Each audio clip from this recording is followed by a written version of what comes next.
Welcome back, everybody, to another thrilling episode of Thrive Seed Program with Coach 2J. This is your host, Jeremy Jones, and today we're going to talk about overhead squats and all body mobility and why I think we should always include them in some physical training. Well, not always, but they should be a staple of a movement screen that people should use, and then we'll talk about this awesome workout. So the overhead squats and all body mobility. I've mentioned this before, but the reason why overhead squats are so challenging is because we're taking people's ankle mobility, and then we're taking their hip mobility, and then we want to make sure that they also have a stable spine and core, and then we're also going to work on their shoulder mobility and then their wrist mobility at the top, right?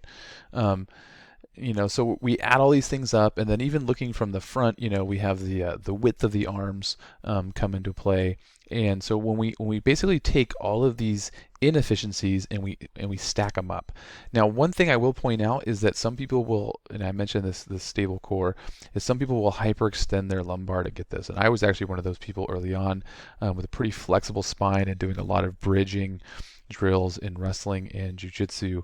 I was able to sort of cheat the movement. And so, for example, if I did the wall squat test, and I've seen people do this, and I can do a squat with my toes against the wall, because what I end up doing is I drop my butt back and then I just kink my back. This is an extreme example, but and so I end up hyperextending my back to be able to do this. And so that was one of the reasons why I ended up with back issues because I continued to lift weights and I would use this when I needed it. And it was fine when I was doing weights that weren't large percents of my body weight, but as over time that did start to cause issues combined with some other hip issue stuff. You can check out I did CrossFit for 15 years and this is what I did to my body article if you haven't already.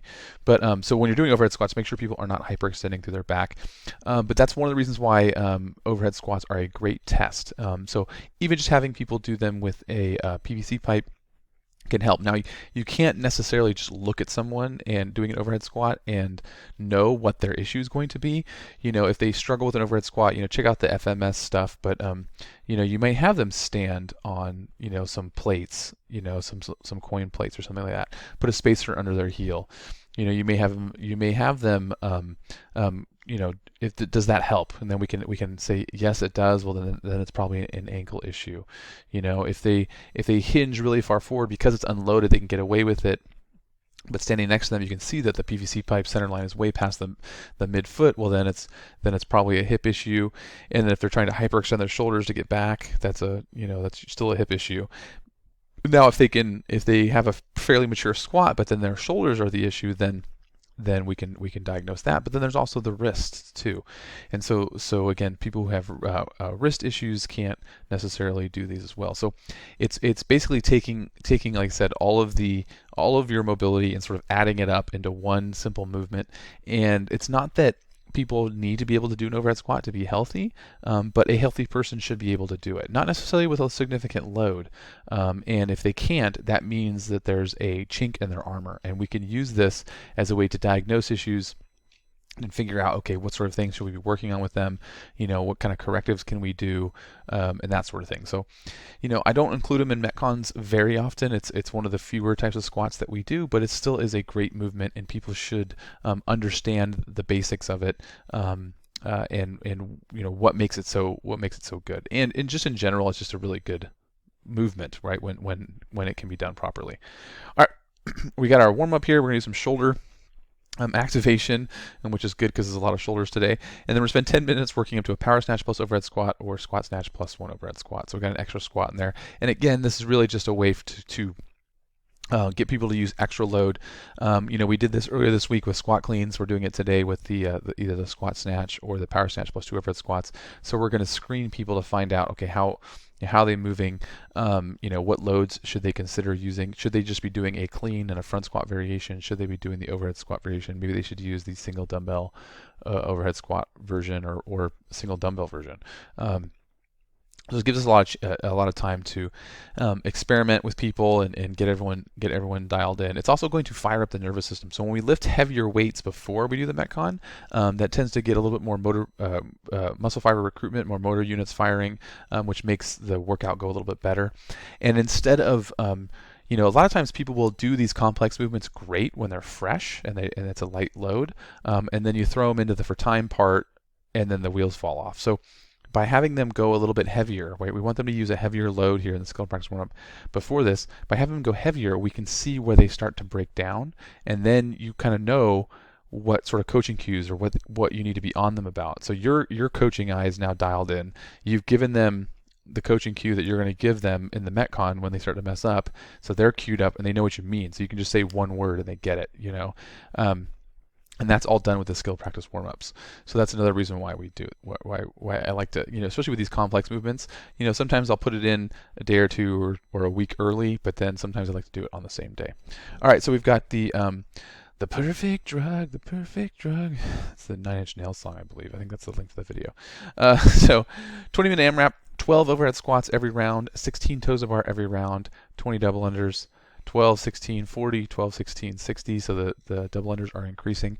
We do get a minute rest. And one of the reasons why I did that was for intensity reasons, so people can keep their intensity up, but still be safe, because they're always going to be going into those overhead squats with a minute rest. Now, this is not a crazy heavy weight, but multiple sets of 12, it will get challenging.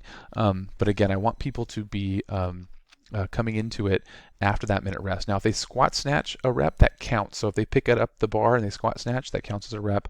If they drop it at, say, 7, and then when they go to finish the round, they squat snatch it again, that counts as a rep. So that just rewards people who are able to do those movements properly under load. It's going to give them a little bit of benefit from a time standpoint and also energy efficiency standpoint. And then we go to a 16 toes bar. This is a bigger set, just to make sure people know not to shred their hands. And it's also going to get makes the overhead squats a little bit more, I guess I'll use the word interesting. As their core starts to fatigue, they're going to notice it more with their overhead squats. And one of the reasons why this works is because by having them feel their core working, as they get a little bit more tired, they're going to notice those muscles more and recognize how important they are for overhead squats. And so that also helps train the body to be able to think about which muscles they're actually firing, and they need to make sure they're using their core. Now, it should be safe because they're coming in after a minute rest, and that's why that combination is there. Again, with the rest, right? And then of course the double unders are there, as usual at the end of the round, so that people can continue to push that intensity and get that metcon feel that they like so much, right? And we can generate that stimulus. Pretty long workout and a lot of reps. People are going to want to take that minute rest to write their reps down or write the round that they're down. They can obviously do the math at the end, which I did all the math here for everybody.